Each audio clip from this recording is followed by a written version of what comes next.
Hi, my name is Jalen Thomas, and I am a type 1 diabetic here to help you guys understand a little bit about this condition. So, what it is a autoimmune disease that affects mostly adolescents, kids, and really young adults. And it's a condition that prevents you from producing insulin, which is a vital hormone in your body that helps stabilize blood sugars. So it helps it from going way high up, and it also acts in conjunction with another hormone called glucagon, which helps increase your blood sugars in case your blood sugars drop. So this condition is something that is actually fairly terrifying. Even though modern studies and modern medicine can help really make it a much better condition to live with, it still has a lot of setbacks that are basically obstacles to overcome. So, with this condition, I'm what you call insulin dependent. I need to have insulin in some form in order to live. So, this insulin is something that I used to take using needles, and I would inject them like throughout the day, along with checking my blood sugar in a meter by pricking like the tips of my fingers and checking my blood sugar that way. So now I got this thing called a pump, which if you guys can see here, it kind of looks like a pager, and this is something that helps regulate and give me insulin. It can't really check my blood sugars yet. It just kind of monitors it like throughout the day, and it watches the trends when it moves here and there. But its primary purpose is just to give me insulin throughout the day so that I don't have to rely on needles. Now, this condition is particularly challenging because of the effects of high blood sugar, low blood sugar, and the costs of supplies.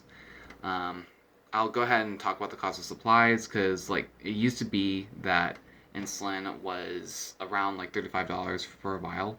Now it's around $300 to $400 for a vial of insulin without insurance. Even with insurance, copays are very expensive. So as a condition overall, it's incredibly expensive, and it can cost diabetics and families like anywhere from $10,000 to $20,000 a year. Even though those are really rough estimates, those are pretty close to the actual numbers. Now, for actually living with a condition, the things that I gotta overcome are high blood sugars and low blood sugars. Both of them can affect cognition or your ability to think and move in some ways. High blood sugars are kind of like a cloud that lingers over in your head. So symptoms of that condition or of hyperglycemia include like fogginess, irritability, frequent urination, muscle sores, nerve spasms, stomach pain, gas, and slurred speech. And it's almost like being intoxicated, but without like the full effects of alcohol. So it can be pretty tough, and what I do to overcome that is basically drink a lot of water to make sure that I can flush the sugar out of my system, and also use insulin to help lower my blood sugar to keep it stable. Now, on the opposite end is hypoglycemia or low blood sugar, and it is mostly affected by like lots of strenuous exercises or me getting too much insulin.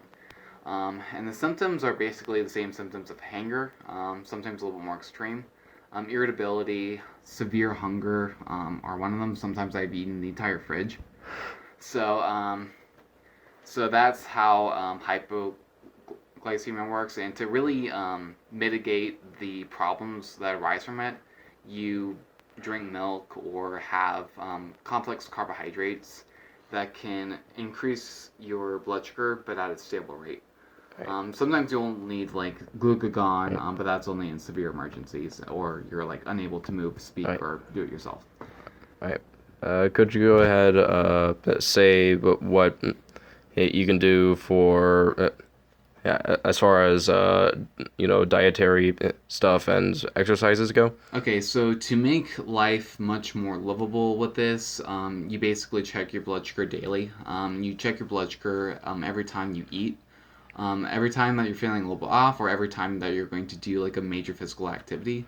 I make sure that I include a lot of exercise just to make sure that my circulation is good and that my muscles and my bones are dense so that I can help support my body and be a little bit more sensitive to insulin so it's effective. So I every time I work out, I check my blood sugar, make sure it's in range before I go. And if it's in range, I'm like between 89 and 160. That's when I know it's safe.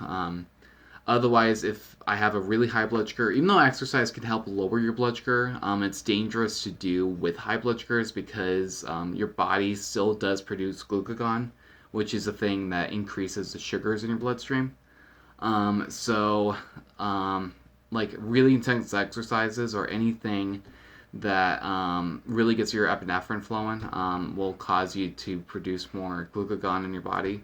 So that will raise your blood sugar. So as counterintuitive as it sounds, exercise can raise your blood sugar in like a 2 hour long-term interval. So just basically monitoring yourself is the best thing you can do. Otherwise, you just gotta enjoy life and you gotta make sure that you're mentally healthy and really well organized. You will have to monitor yourself, and sometimes you will have to do food journals and food diaries just to keep track of what you eat and how it affects you. But it also gives you time to be much more reflective about your body, and it basically turns you into a little bit of a health nut, which it really isn't a bad thing in the long term. And like I said before, diabetes used to be something that was scary in the past, and it still is today, but it's no longer a death sentence. I've got to meet people who had diabetes for like 30 and 40 years, and they're still very active and very healthy today. So, really, the best bit of advice that I can give to an actual diabetic is to basically acknowledge what you're going through and to basically keep moving forward and keep yourself healthy. And that's the best thing that you can do. And you All will right. live a long and good life. All right.